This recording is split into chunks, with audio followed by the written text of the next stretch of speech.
Sí, amigos de BPI TV, y continuamos en el foro Transformar la Política para la Unidad y por Venezuela. En esta oportunidad estaremos escuchando a Ramón Guillermo Aveledo, quien fue coordinador nacional de la Mesa de la Unidad. Escuchemos su participación.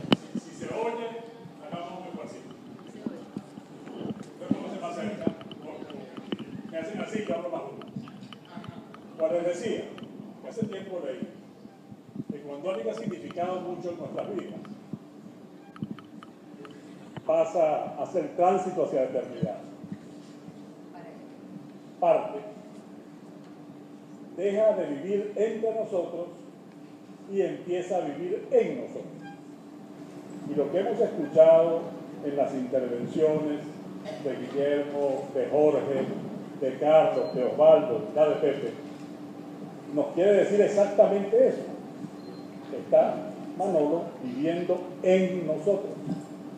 Y cuando esos recuerdos, esos testimonios se entrelazan, se entrecruzan con la experiencia que estamos viviendo hoy, con esta durísima realidad venezolana que nos ha tocado enfrentar, entonces sabemos que tienen valor esas experiencias, tienen valor esos recuerdos, tienen valor esos ejemplos, precisamente porque nos ayudan a entender lo que ocurre, nos ayudan en este tránsito que estamos atravesando, que debemos atravesar y que atravesaremos porque ese es nuestro deber. Y porque la política, ese tema del cual junto con la unidad se me ha encargado de hablar, en una lección que alguien que no era zuliano, pero podía ser zulianizado, si hubiera aquí en el Zulia un adjetivo como tenemos en Lara, para los que no son barquisimetanos se van para allá, lo llamamos barquisimetidos, pues Pepe Barbeito sería eso. Y Pepe Barbeito decía que la política no era el arte de lo posible, sino el arte de hacer posible aquello que es necesario. Y esa esencia de la actividad política no hay que olvidar. No está vivo. Y está vivo no solo Corina en sus hijos, que están aquí, dos de ellos, por cierto, dando testimonio en la vida política, un testimonio también ejemplar, activo. Aquí está Juan Pablo y Tomás, que no puede.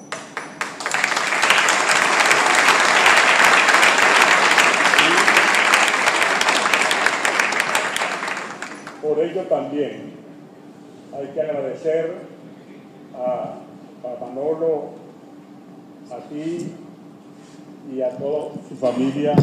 Ay, qué bueno. Fíjate. Gracias por la ayuda. ¿Okay? Viva Richard. El que no llora no mama.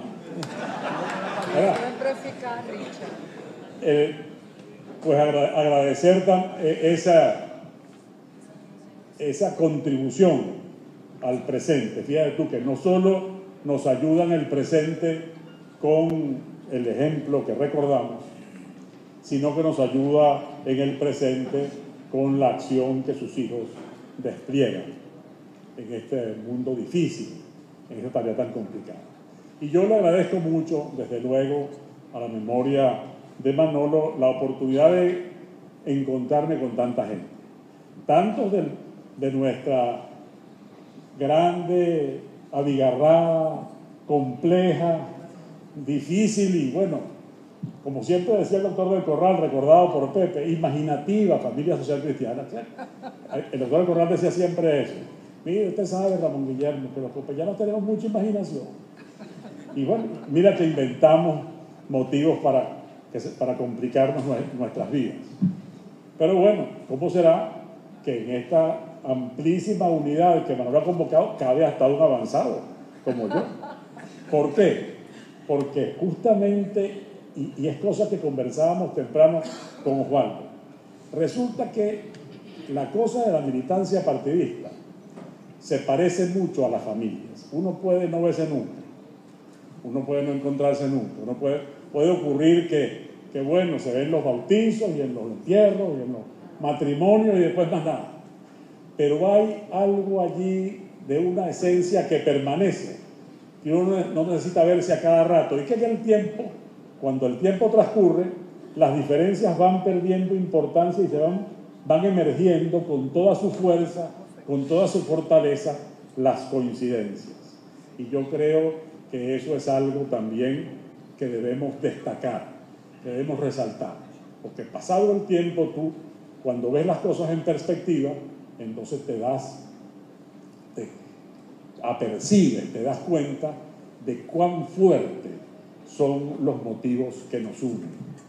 Y doy en eso también, cuando veo a Luz Aldo, veo al diputado, a Juan Pablo, a Juan Carlos, y veo a gente que es de otras militancias, y me alegra mucho su presencia aquí, y la saludo con efectivo cariño. Yo soy, como ustedes saben, un militante social cristiano de la unidad, porque yo en eso que creo, y ya les voy a decir por qué.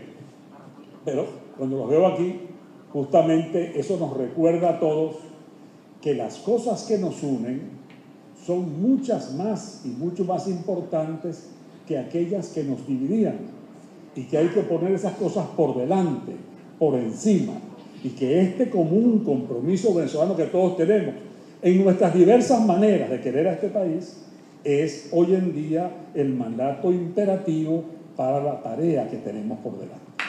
Y en eso,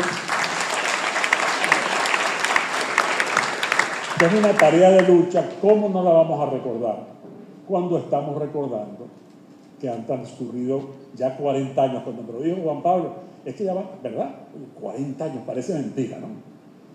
Que ya hace 40 años que Manolo no está aquí. Por eso, cuando se rinde homenaje a un luchador político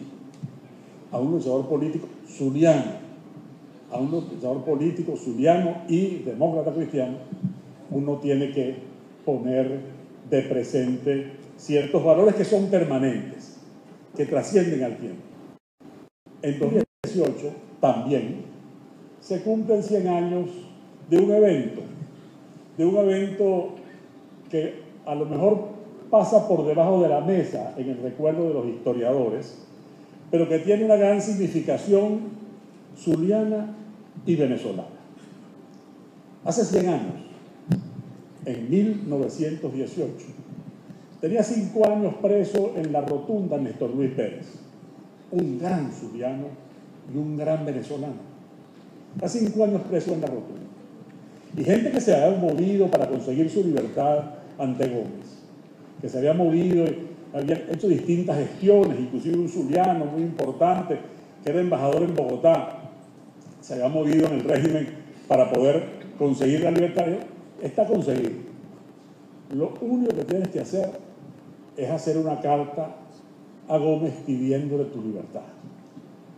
Ese solo requisito y sales de la cárcel. La respuesta de Néstor Luis Pérez. Los zulianos son famosos por la frondosidad retórica. La respuesta de Néstor Luis Pérez fue lacónica, certera, 3 palabras: no lo haré. Punto.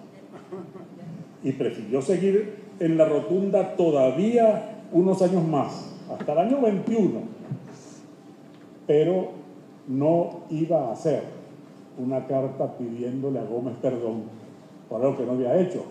A lo mejor desde el fondo de su corazón perdonaba a Gómez por haberlo metido preso injustamente, pero ciertamente no iba a hacer la carta pidiendo perdón, no se iba a doblegar.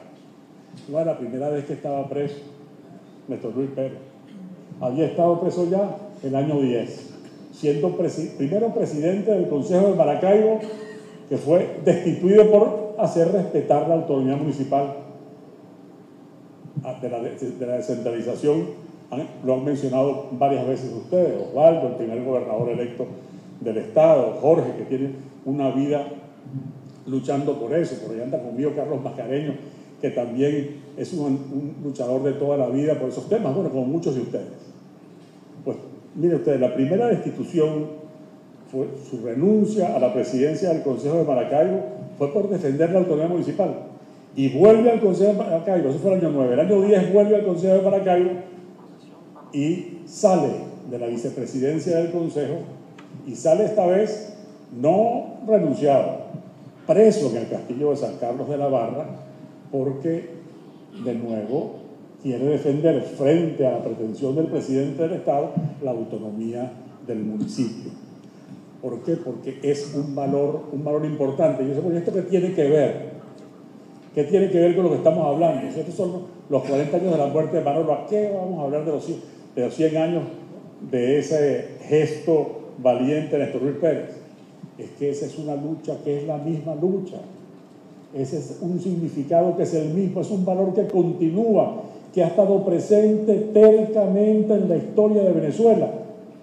La lucha de la Venezuela civil, de la Venezuela que quiere trabajar, que quiere ser libre, contra la arbitrariedad, contra el autoritarismo, contra el abuso del poder.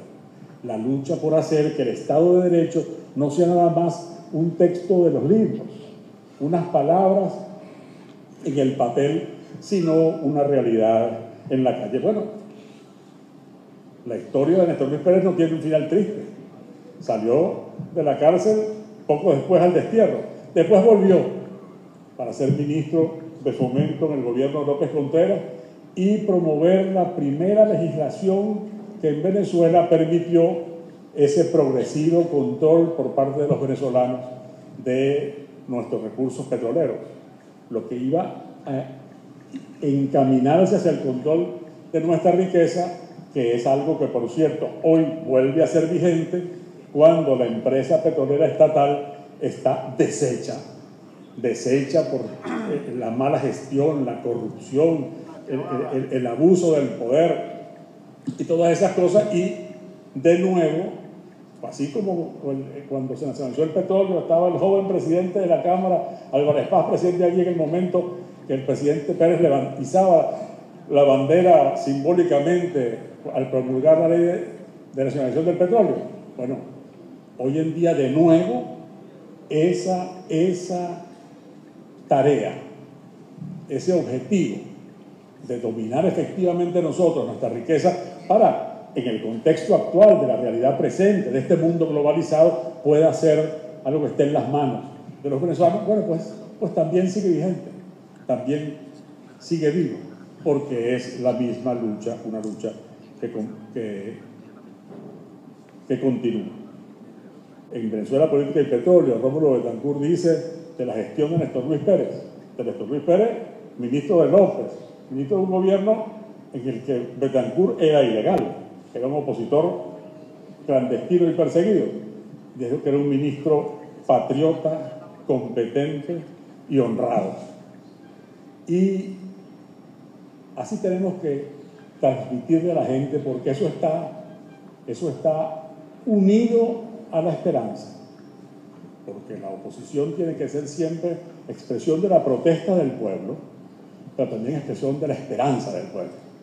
No puede ser pura protesta, porque la protesta, el reclamo es necesario, hay que transmitir la urgencia de una necesidad, el clamor de una aspiración postergada, de un derecho desconocido, pero sobre todo hay que transmitir la esperanza de que el cambio va a traer una transformación en la vida de la gente. Y en eso la gente tiene que sentir que por el tipo de oposición que hacemos, por el tipo de alternativa que presentamos, los funcionarios y las funcionarias que designemos o que se designen en el momento que el cambio ocurra, se haga así, patriotas, competentes y honestos. En Manolo, si algo se puede notar, es que la política es un servicio, porque así la concibió. Un servicio a los demás. A uno le enseñaban en los cursos de formación que la política era para servir y no para servirse. Y es algo de lo cual hay que dar testimonio siempre. Durante un buen tiempo, bueno, nos sirvió para las dos cosas. Y pudimos ser diputados, pudimos ser funcionarios públicos, ministros o gobernadores, y podíamos servir y podíamos tener también esa realización. Ahora le toca a otros esas posibilidades de liderazgo Pero a nosotros no se nos quita el deber, porque en una sociedad democrática la indiferencia no está permitida. Y a nosotros nos toca ahora demostrar que aquello que nos enseñaron y aquello que decíamos era verdad, y que la política puede ser solo servicio, y puede ser para servir y no para servirse. Ahora, para servir y servir bien, hay que tener conocimiento de la realidad. Recordemos de nuevo a Manolo. Conocer de verdad, profundamente, la realidad que se vive. No estar imaginando una realidad, sino poner los pies bien fuertemente, bien firmemente en la realidad que existe. En esa realidad que llama nuestra inconformidad y que nos provoca cambiar y que nos desafía a cambiar. Tener los pies muy bien puestos en esa realidad. Es muy importante también la empatía, el saber ponerse en el lugar del otro, el saber hacer sentir al que sufre que su sufrimiento nos duele, que nunca sienta una persona que está sufriendo, que está padeciendo, o que nosotros no sabemos lo que le ocurre, o que lo sabemos y no nos importa. Cuando eso ocurra, se estará formando una distancia que solo trae la decepción, el desconsuelo y la desmovilización. Este pueblo se va a movilizar en la medida en que sienta de nuestra parte que lo que está viviendo lo sabemos y nos duele, que no lo aceptamos, que nos rebelamos frente a esa realidad que nos obliga a hacer cola, a tener angustia, a esperar a ver cuándo consiguen que consigan la medicina antes que se les muera el muchacho o que se les muera cualquier enfermo en la familia, a penar para ver si van a conseguir la comida y si una vez que la consigan les va a alcanzar la plata que tienen en el bolsillo para poder comprarla. Esa realidad, que es una realidad dolorosa, tiene que dolernos para poder transmitirla. Tenemos que sentirla para poder hacerla sentir. Y otro asunto que está muy cerca del ejemplo de Manolo, es el que los políticos, aparte de tener conocimiento de la realidad y de tener empatía con el otro, tienen también, o tenemos que ser también útiles, conscientes de que tenemos un papel social que cumplir, un trabajo. Y no hay manera de ser útiles como no sea trabajando, como no sea haciendo. La política no es un deporte de espectadores, tampoco es la democracia. No es que nos pasa con la política así como con el mundial, que quisiéramos estarlo viendo. En la cancha de la política estamos jugando todos. Y no tiene caso que pensemos que yo estoy en el banco, por lo tanto, o yo estoy en el público, y eso no es conmigo. No, siempre es con uno. Esta es una cancha que tiene el tamaño del país, que tiene el tamaño del mundo, y es una cancha de la cual no nos podemos escapar. Esa dimensión del trabajo es muy importante. Y claro, la dimensión de los valores. El valor de la democracia como organización institucional de la libertad, que contempla la distribución de poderes, la separación de poderes, que es esencial para la protección de los derechos humanos, y que contempla también la tantas veces mencionada hoy descentralización, para acercar el poder a la gente que tiene los problemas, acercar el poder y los recursos a la gente que tiene los problemas y los está sufriendo, para que no se abran esas distancias tan grandes que hacen que el poder se olvide de los ciudadanos. El valor del progreso, no solo el progreso material, que es importante, el valor de la prosperidad, porque ¿y cómo va a haber equidad si no hay prosperidad? ¿Y cómo va a haber acceso de todos a los bienes de la tierra si no hay una prosperidad, si no se produce riqueza? Pero además el progreso está también en el campo del progreso material, pero también en el campo del progreso de la creación, del conocimiento, de la inteligencia, que es el que mueve todas las demás generaciones de riqueza. Y finalmente, desde luego, algo que Manolo nunca olvidaba, insistía en cualquier momento, insistió, por cierto, en la entrevista que nos leyó parcialmente Carlos Altimari, que es la justicia social. No podemos ser nunca indiferentes a ningún miembro de nuestra sociedad. No es verdad que podemos algunos estar bien mientras algunos o muchos de nosotros están mal, que tiene que importarnos que todos entremos en esta caravana, en esta marcha de la esperanza. ¿Y eso qué tiene que ver con la unidad? Tiene todo que ver con la unidad. Porque el conflicto venezolano actual no es un conflicto clásico entre gobierno y oposición. Aquí la naturaleza del conflicto venezolano es un conflicto entre un pequeño grupo que ha privatizado el Estado, todo el aparato del Estado, todos sus recursos en su exclusivo provecho y beneficio, por un lado, y 30 millones de venezolanos por el otro. Esa es la verdadera naturaleza del conflicto. ¿Y qué es lo que hace que ese pequeño grupo que ha privatizado el Estado en su beneficio se imponga frente a toda una nación? Que esa nación no ha sido capaz de estar unida. Esa unidad que es de los políticos, que debe ser de todos los políticos, pero que debe ser de todos los venezolanos, porque no son solamente las libertades y los derechos de los políticos los que están en juego, es el derecho de los trabajadores. Hoy en día yo creo que es un héroe un trabajador que cumple en una situación tan precaria donde el fruto de su trabajo, que es su salario, no alcanza para nada, pero donde además es ya un mérito titánico llegar a trabajar primero para conseguir efectivo para pagar el transporte y después la primera, yo me quedaría, si tuviera que montarme en un camión de estaca, no sé cómo lo llaman allá, aquí en Maracaibo, en Barquisimeto lo llaman ruta chivo, lo llaman en Barquisimeto. Bueno, chirrinchera. Si yo tuviera que montarme en eso nunca llegaría, me hubieran votado. Porque hubieran tenido un taburete así como este, o ayudar como ayudaron a Guillermo ayer, para poder subirme en el camión. Ahora, pero y el que mantiene, todos los días suben a Santa María, el comerciante, el industrial, el empresario de cualquier ramo, el que mantiene abierta una finca, produciendo, esos son unos héroes. Ahora, los derechos de ellos también están en juego, como los derechos de los profesores universitarios y de los estudiantes universitarios, de las autoridades, también están en juego.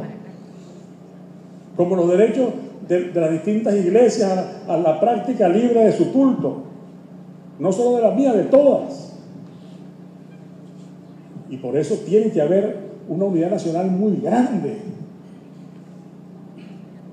para que pueda ser eficaz. Y por eso, todo eso que tiene que ver con el testimonio de la vida de Manolo, que hoy, 40 años después, seguimos recordando. Y seguimos recordando y nos pone de presente, que nos obliga para que todas estas aspiraciones que siguen vivas, todos estos ideales que le dieron razón de ser a nuestro compromiso cuando entramos en la vida cívica, cada uno desde su trinchera, cada uno desde su partido, cada uno desde su actividad, para que todas estas cosas se realicen, es muy necesaria, es indispensable la unidad del pueblo venezolano, todo, una unidad que no se va a lograr sin que todos contribuyamos, y una unidad en la cual nuestra contribución es empezar por dar cada uno desde adentro, de verdad, sinceramente, nuestros pasos para alcanzarla. De nuevo, muchas gracias a Manolo por permitirme reunirme con todos ustedes, y muchas gracias a ustedes por estar aquí.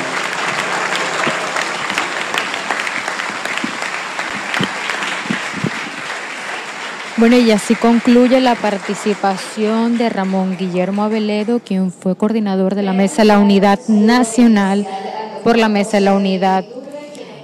Toda esta participación en el marco del 40º aniversario de la partida física del dirigente social Manuel Guanipa Matos. Este foro denominado Transformar la Política para la Unidad y por Venezuela, en el cual tuvo participación Guillermo Yepes Boscán, José Rodríguez Iturbe, Jorge Sánchez Melián, Osvaldo Álvarez Paz, Ramón Guillermo Aveledo y Juan Pablo Guanipa.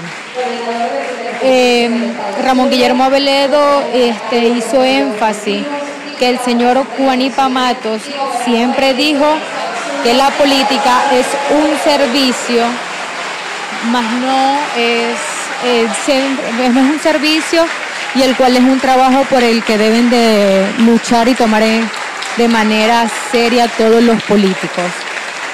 Bueno, con esta participación despedimos el contacto desde Maracaibo, Estado Zulia, a quien les reportó María Carolina Quintero para BPI TV. Muchísimas gracias.